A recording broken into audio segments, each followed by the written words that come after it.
नमस्कार मंडळी, घरोघरी मातीच्या चुली या मालिकेच्या आजच्या भागात आज आपण बघणार आहोत. ओवी आणि जानकी दोघीही प्रिन्सिपल मॅडम समोर बसलेल्या असतात. आता जानकी ओवीचे फक्त 5,000 रुपये फीस भरते. त्यामुळे प्रिन्सिपल मॅडम म्हणतात की अहो ओवीची आई इतकेच पैसे. तेव्हा जानकी म्हणते माफ करा प्रिन्सिपल मॅडम, परंतु आता सध्या आमच्याकडे एवढेच आहेत. पण तुम्ही काळजी करू नका, आम्ही लवकरात लवकर पैसे अरेंज करू. मला माहिती आहे की फी खूप लेट होतीये, पण तुम्हालाही माहिती आहे की आमची परिस्थिती तुमच्यापासून लपून राहिलेली नाहीये. मी ओवीचे बाबा आम्ही पूर्ण प्रयत्न करतोय. मॅडम तुम्ही काळजी करू नका, आम्ही दर महिन्याला हळूहळू करून ओवीचे सगळे पैसे भरून टाकू. प्लीज पण आम्हाला फक्त थोडा वेळ द्या, आमच्यावर विश्वास ठेवा की आम्ही सगळे फी पेड करू. तेव्हा प्रिन्सिपल मॅडम म्हणत असतात की अहो असं नाही होऊ शकत, शेवटी शाळेचे सुद्धा काही नियम असतातच ना. आता प्रिन्सिपल मॅडम जेव्हा नाही असं म्हणतात तेव्हा ओवी रडायला लागते. ओवी अगदी मोठमोठ्याने रडत असते. ते बघून जानकीला फार वाईट वाटत असतं. ओवी जानकीला विचारते की आई आई आता आपण काय करायचं. ओवी रडत असते. त्यामुळे प्रिन्सिपल मॅडम म्हणतात की ठीक आहे, तुम्ही काळजी करू नका. ओवी आमच्या शाळेतील सगळ्यात गुणी विद्यार्थिनी आहे आणि माझी विशेषतः खूप लाडकी आहे ती. पण एक काम करूयात, सध्या ओवीची फी मी भरून टाकते, मग तुम्हाला जसं जमेल तसं तुम्ही मला ती फी द्या. चालेल का ओवीची आई. हे ऐकून जानकीच्या डोळ्यातच पाणी येतं. जानकी आता त्या मॅडम समोर हात जोडते. प्रिन्सिपल मॅडम ओवीला म्हणतात की ओवी तू आता काळजी करू नको, तू शाळेत येणार आहेस. आता एक काम कर, तू जा बरं तुझ्या क्लासरूममध्ये आणि हो या गोष्टीबद्दल कोणाला काहीही सांगायचं नाही. ओवी म्हणते की थँक्यू मिस आणि मग ओवी तिथून निघून जाते. जानकी प्रिन्सिपल मॅडम समोर हात जोडते आणि त्यांना म्हणते की थँक्यू सो मच मॅडम, तुमचे आभार कसे मानावे हेही मला कळत नाहीये. खरंच तुमचे आमच्यावर खूप उपकार झाले, तुम्ही आम्हाला अडचणीच्या वेळी मदत करताय. खरंच मी तुमचे हे उपकार नक्कीच फेडेल आणि फक्त पैशांनी नाही तर. तेव्हा प्रिन्सिपल मॅडम म्हणतात की अहो पैशांची चिंता तुम्ही अजिबात करू नका. अहो तुम्ही या गावासाठी या गावातल्या माणसांसाठी आतापर्यंत खूप काही केलंय. अहो फक्त जर तुम्ही एक हाक दिली ना तरी सुद्धा शेकडो प्रतिसाद मिळेल तुम्हाला. आणि हो तुम्ही आता ओवीची काळजी अजिबात करू नका, तुम्ही आता फक्त आणि फक्त ओवीला जपा. हो आता सगळ्यात जास्त ओवीला तुमची गरज आहे. आणि सगळ्यात महत्त्वाचं म्हणजे आतापर्यंत तुम्ही आणि ऋषिकेश दादांनी आतापर्यंत कितीतरी मुलांना मोफत वह्या पुस्तकं वाटली आहेत. आणि आज पण ठीक आहे, कोणावर तरी अशी परिस्थिती येतेच आणि वेळ कधी सांगून येत नाही. कोणावर कधी कशी वेळ येईल हे सांगता येणार नाही. पण काळजी करू नका, हे सुद्धा तुमचे दिवस निघून जातील. जानकी प्रिन्सिपल मॅडम समोर हात जोडते आणि म्हणते की खरंच मनापासून धन्यवाद मॅडम. मग जानकी आता तिथून निघून जाते. मित्रांनो, जर अजूनही तुम्ही आपल्या व्हिडिओला लाईक केलं नसेल तर प्लीज व्हिडिओला लाईक करा, कारण तुमच्या एका लाईकमध्ये इतकी ताकद आहे की तुमच्या एका लाईक बटनाने तुम्ही 10 लोकांपर्यंत हा व्हिडिओ पोहोचू शकता. त्यामुळे माझी तुम्हाला विनंती आहे की प्लीज व्हिडिओला लाईक करा आणि सोबतच हा व्हिडिओ शेवटपर्यंत बघा, कारण आज व्हिडिओमध्ये एक खूप मोठा ट्विस्ट आहे. धन्यवाद. तर इकडे ऐश्वर्या ही सयाजीरावांकडे आलेली असते.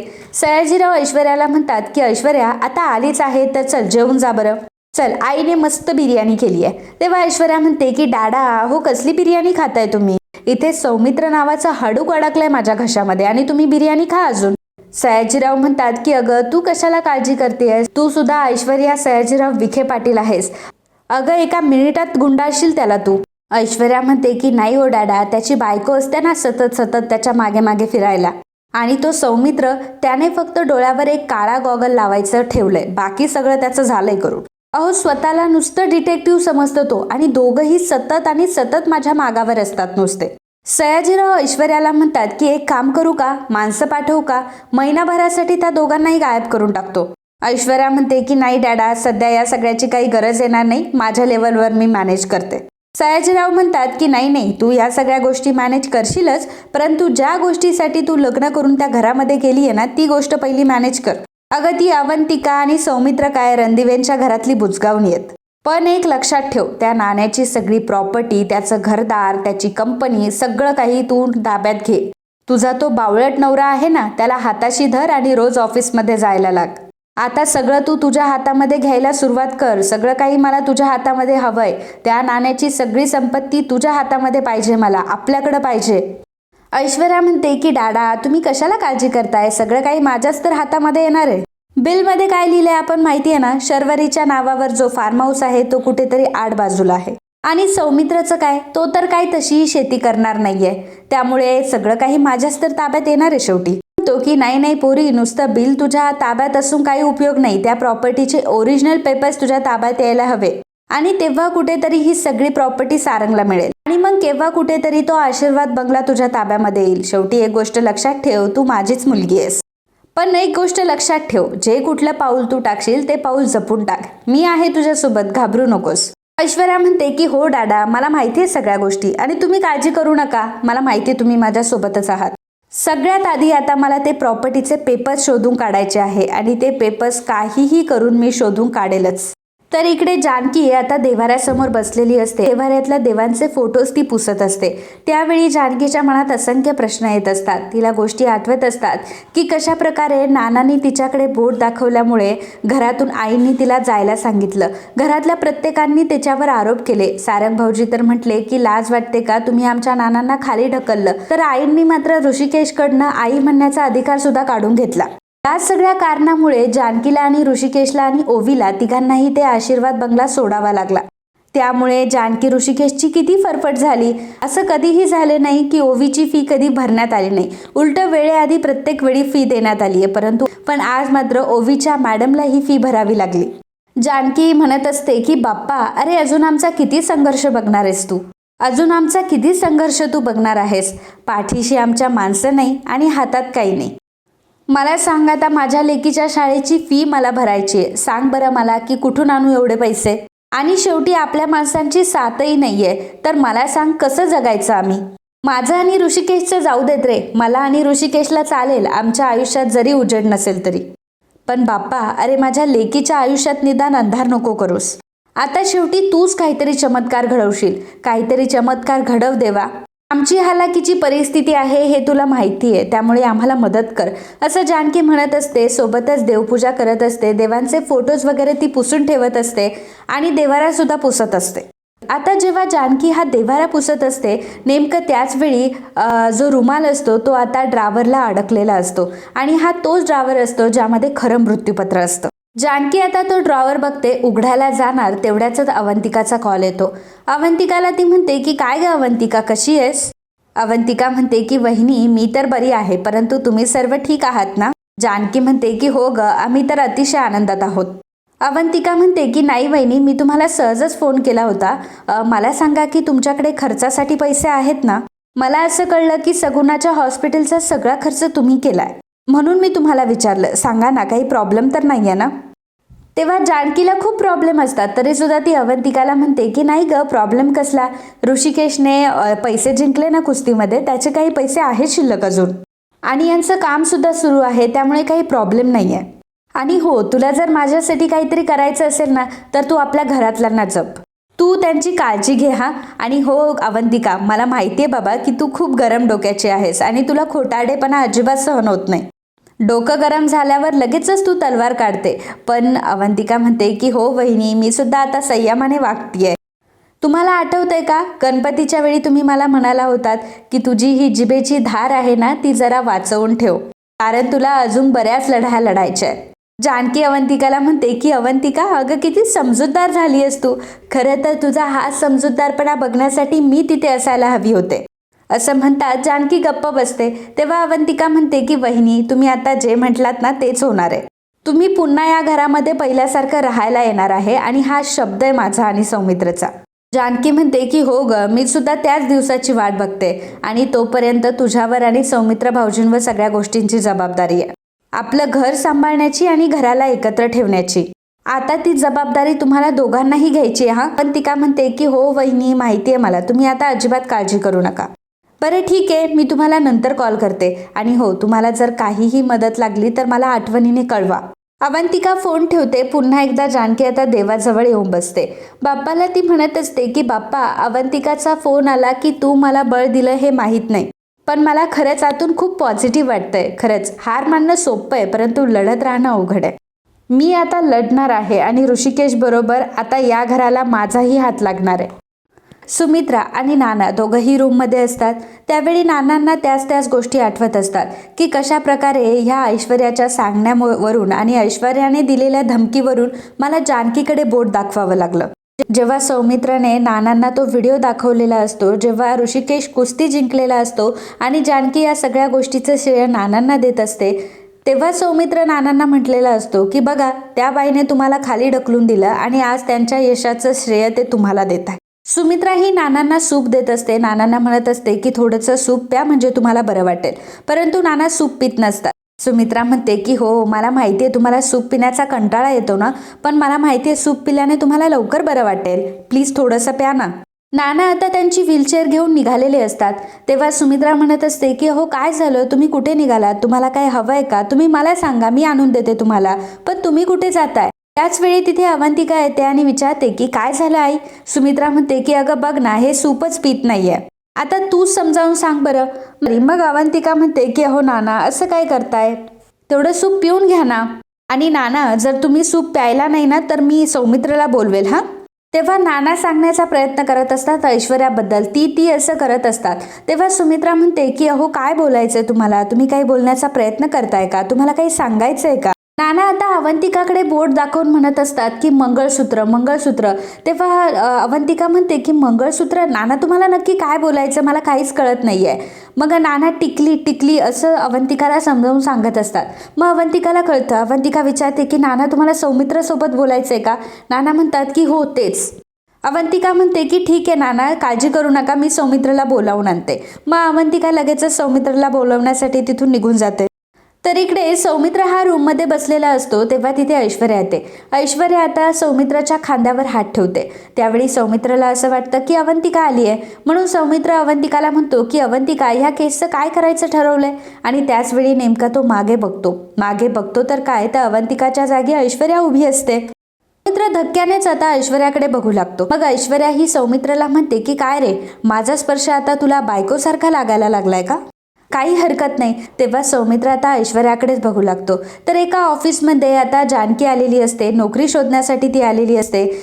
आणि तिथला जो शिपाई असतो तो जानकीला म्हणतो की जानकी ताई, अहो तुम्ही आणि इथे, तुमच्यासाठी काही पाणी वगैरे घेऊन येऊ का. तेव्हा जानकी म्हणते की नाही नाही, काही नाही, आहे मी इथेच आहे. तेव्हा ते दादा म्हणतात की अहो, कुस्ती बघायला गेलो होतो मी आणि दादाने काय डाव रंगवलाय. खरंच ऋषिकेश दादाने किती मोठं नाव केलं आपल्या गावाचं. जानकी म्हणते की थँक्यू सो मच. मग ते दादा म्हणतात की अहो, पण तुम्ही इथे कसं काय. जानकी म्हणते की अहो, मी इथे नोकरीसाठी आली आहे, मला समजलं की इथं वॅकन्सी आहे म्हणून मी आली आहे. दादा विचारतात की नोकरी कोणासाठी. तेव्हा जानकी म्हणते की माझ्यासाठी. दादा म्हणतात की तुमच्यासाठी नोकरी. जानकी वहिनी, तुम्ही आणि नोकरी करणार आहात. जानकी म्हणते की हो, इथे अकाउंटंटसाठी पोस्ट आहे ना. अहो, मी त्याचसाठी इथे आली आहे, मला सांगा ना, मला कोणाला भेटावं लागेल. दादा म्हणतात की अहो, नोकरीसाठी तुम्हाला रेगे साहेबांना भेटावं लागेल. जानकी विचारते की मला त्यांना भेटता येईल का. ते दादा म्हणतात की अहो, काळजी करू नका, मी रेगे साहेबांना बोलावतो आणि मग तुम्हाला भेटवतो, तुम्ही बसा बरं. मग जानकी आता तिथे सोफ्यावर बसते. इकडे ऐश्वर्या ही सौमित्रचा हात हातात घेऊन सौमित्रला ती म्हणत असते की मला सुद्धा तुझी बायको व्हायचं होतं. असं म्हणता सौमित्र ऐश्वर्याला म्हणतो की ऐश्वर्या, लिमिटमध्ये राहा. आणि तू माझ्या खोलीत काय करतेयस. तेव्हा ऐश्वर्या म्हणते की नाही सौमित्र, आधी मला सांग की मी तुझ्या मनात काय करते. सौमित्र, आहे ना मी तुझ्या मनामध्ये, सतत तू माझाच विचार करत असतोस ना. खरं सांगू का, माझ्यावर लक्ष ठेवण्याचा ना फक्त तुझा बहाणा आहे, पण खरं सांगितलं तर माझ्यावरनं तुझी नजर हटतच नाही. बरोबर आहे ना सौमित्र, बरोबर बोलतीये ना मी. नाही ठीक आहे, तू जरी मला आत्ता उत्तर दिलं नशील तरी सुद्धा तुझ्या मनात नक्की माझ्याबद्दल काय फिलिंग्स आहे हे मला माहिती आहे. कारण काय करू सौमित्र, शेवटी माझं मन तुझ्या मनाशी इतकं कनेक्ट झालंय ना की तू जे काही विचार करतो ना ते लगेच मला ऐकू येतात. आणि आत्ता सुद्धा तू माझ्याबद्दलच विचार करत होता ना की ऐश्वर्या आता काय करत असेल, कुठे असेल. आणि अरे म्हणूनच तर मी इथे आली आहे. असं म्हणत ऐश्वर्या आता सौमित्राच्या जवळ येऊ लागते. तर सौमित्र ऐश्वर्याला म्हणत असतो की ऐश्वर्या, काय करतेस तू, हे लांब राहा माझ्यापासून. पुन्हा तू काहीतरी डोक्यामध्ये प्लॅन घेऊन आली आहेस ना, आत्ताच्या आत्ता इथून निघून जा. ऐश्वर्या म्हणते की सिरियसली, अरे पण तुझ्या मनातल्या इच्छा आणि तुझे हे शब्द यांचा मात्र अजिबात ताळमेळ बसत नाहीये रे. बरं जाऊ दे, ते सगळं सोड, मला सांग मी कशी दिसते. सौमित्र म्हणतो की काय. ऐश्वर्या म्हणते की हो. अरे ऐश्वर्या आता आरशासमोर उभी राहते आणि सौमित्रला विचारते की सांग ना, आहे की नाही मी सुंदर. बघ एकदा माझ्याकडे आणि सांग मला, आहे की नाही मी सुंदर. सौमित्र म्हणतो की ऐकायची तुला तुझी तारीफ. अगं तू नीच आहेस, स्वार्थी आहेस आणि घर फोडणारी आहेस. आणि बघ, या सगळ्या गोष्टींना मी लवकरात लवकर सिद्ध करणार आहे. तेव्हा ऐश्वर्या म्हणते की समजा ते जर तुझ्या बायकोला कळलं तर? काय झालं सौमित्र, भीती वाटली का तुला? काय आहे ना सौमित्र, खरं सांगू, मला तुझी नेहमी काळजी वाटत असते. अरे खरंच सांगते सौमित्र मी तुला, काय असतं ना, आम्ही बायका असतो ना, त्या मात्र आमच्या पार्टनरला घेऊन आम्ही खूप पॉझिटिव्ह असतो. अरे दुसऱ्या कुठल्या बाईने जर आमच्या पार्टनरला जवळ केलं, टच केलं, तर मग मात्र आमचं डोकं सटकतं. हां, आणि अवंतिकाबद्दल तर तुला चांगलंच माहिती आहे ना, त्यातल्या त्यात मला तू खूप आवडतोस. आणि हो, तू मला आवडायचास ही गोष्ट सुद्धा अवंतिकाच्या अजून चांगलीच लक्षात आहे. नाही म्हणजे उगाच तुमच्या दोघांमध्ये गैरसमज होऊ नये ना, असंच वाटतं हा मला. नाही म्हणजे या सगळ्यातून काय होईल माहितीये का, गैरसमज जर झाला तर त्या गैरसमजातून संशयाचं निर्माण होईल. मग संशयामुळे नात्यांमध्ये भांडणं सुरू होतील. आणि हे खरं तर जगजाहीर आहे, हेच तुमच्या दोघांमध्ये होईल आणि तुमच्या दोघांमध्ये भांडणं होतील. तुमच्या दोघांमध्ये वादविवाद होतील, क्लेश वाढेल, मारामाऱ्या होतील, तुमचे एकमेकांवर आरोप आणि प्रत्यारोप होतील. मग हे सगळं कोर्टापर्यंत जाऊन पोहोचेल. एकमेकांच्या विरोधात तुम्ही केस कराल, तुमचा डिवॉर्स होईल. मग तेव्हा काय रे, मला एक गोष्ट सांग की तेव्हा तुमची डिवॉर्स केस कोण लढेल? तू लढशील का ती लढेल? तेव्हा सौमित्र रागानेच म्हणतो की ऐश्वर्या. मग ऐश्वर्या म्हणते की अरे मी असं म्हणते की असं काहीतरी कदाचित घडू शकतं. सौमित्रचा हात हातात घेऊन ऐश्वर्या म्हणत असते की अवंतिकाने जर तुला आणि मला असं एकत्र बघितलंच तर काय होईल रे सौमित्र? त्याच वेळी तिथे अवंतिका येते आणि सौमित्रशी बोलण्यासाठी आलेली असते, कारण नानांनी सौमित्रला खाली बोलवलेलं असतं. अवंतिका जेव्हा तिथे येते तेव्हा ऐश्वर्याचा आणि सौमित्रचा हात ती एकमेकांच्या हातामध्ये बघते आणि ते बघून तिला खूप मोठा धक्का बसतो. अवंतिकाला बघितल्यावर रागानेच आता सौमित्र ऐश्वर्याच्या हातातून हात काढून घेतो. आणि मित्रांनो, आजचा हा भाग इथेच संपतो. पुढील भागामध्ये आपल्याला बघायला मिळणार आहे जानकी ही नोकरी मागण्यासाठी आता ज्या ऑफिसमध्ये गेलेली असते, तिथले जे रेगे सर असतात ते लगेचच आता ऐश्वर्याला फोन करून सांगतात की आमच्याकडे जानकी वहिनी ह्या नोकरी मागण्यासाठी आल्यात. ऐश्वर्या म्हणते की ठीक आहे, तिला नोकरी द्यायची तर नोकरी द्या, परंतु मी जे सांगते ना तीच नोकरी तिला द्यायची.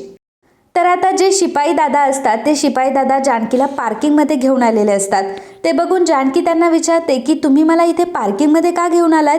तेव्हा ते दादा म्हणतात की अहो जानकी वहिनी, तुम्हाला सरांनी ह्या गाड्या पुसायला सांगितल्या, त्यांनी तुम्हाला ह्या गाड्या धुवायला सांगितलंय. असा जॉब आता ऐश्वर्यामुळे त्या रेगे सरांनी जानकीला दिलेला असतो. परंतु जानकी ही कामामध्ये कधीही उच्चता नीचता बघत नसते, त्यामुळे कुठलंही काम तिला छोटं किंवा मोठं वाटत नाही आणि ती ते काम करण्यासाठी तयार झालेली असते. जानकी आता लोकांच्या गाड्या धुवून देत असते आणि मुद्दाम ऐश्वर्या आणि सारंग दोघंही आता तिथे आलेले असतात. जानकीचा तमाशा बघण्यासाठीच ऐश्वर्या ही सारंगला तिथे घेऊन आलेली असते. आणि जेव्हा सारंग आणि ऐश्वर्या हे गाडीमध्ये बसलेले असतात तेव्हाच नेमकं जानकी त्यांची गाडीची काच पुसून देत असते आणि धुवून देत असते. तेव्हा मात्र सारंगला अश्रू अनावर होतात आणि सारंग रडायला लागतो. जानकी वहिनीची ही अवस्था बघून त्याला वाईट वाटत असतं. तर ऐश्वर्या आता गाडीच्या बाहेर येते आणि जानकीच्या कपाळावर ती 1 रुपया चिपकवते.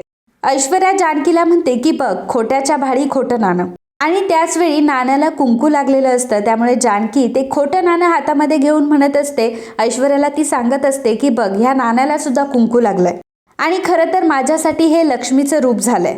तू मला ज्या घरातून हाकललंयस ना, एक गोष्ट लक्षात ठेव की त्याच घरात मी पुन्हा वाजत गाजत येईल आणि हे माझं आता तुला ओपन चॅलेंज आहे, असं जानकीने ऐश्वर्याला ओपन चॅलेंज केलेलं असतं. तेव्हा मात्र ऐश्वर्या घाबरलेली असते, कारण जानकीने एकदा चॅलेंज घेतलं तर ती ते चॅलेंज पूर्ण करते हे ऐश्वर्याला चांगलंच ठाऊक असतं.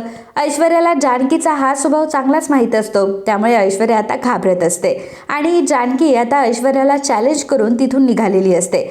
जानकीने ऐश्वर्याला आता चॅलेंज केलेलं असतं की काही करून ती घरामध्ये येणार आणि आधी तिचं घरामध्ये जे अस्तित्व होतं ते पुन्हा एकदा ती अस्तित्व निर्माण करणार आणि पुन्हा त्याच अस्तित्वाने, त्या स्वाभिमानाने ती त्या घरामध्ये राहणार. जानकीने असा शब्द आता ऐश्वर्याला दिलेला असतो, त्यामुळे ऐश्वर्याची मात्र चांगलीच जळलेली असते. तर मित्रांनो, आजच्या भागाबद्दल तुम्हाला काय वाटलं, याबद्दलचं तुमचं मत आम्हाला नक्कीच कळवा. And if you like my video, please do subscribe, share and comment. Thank you.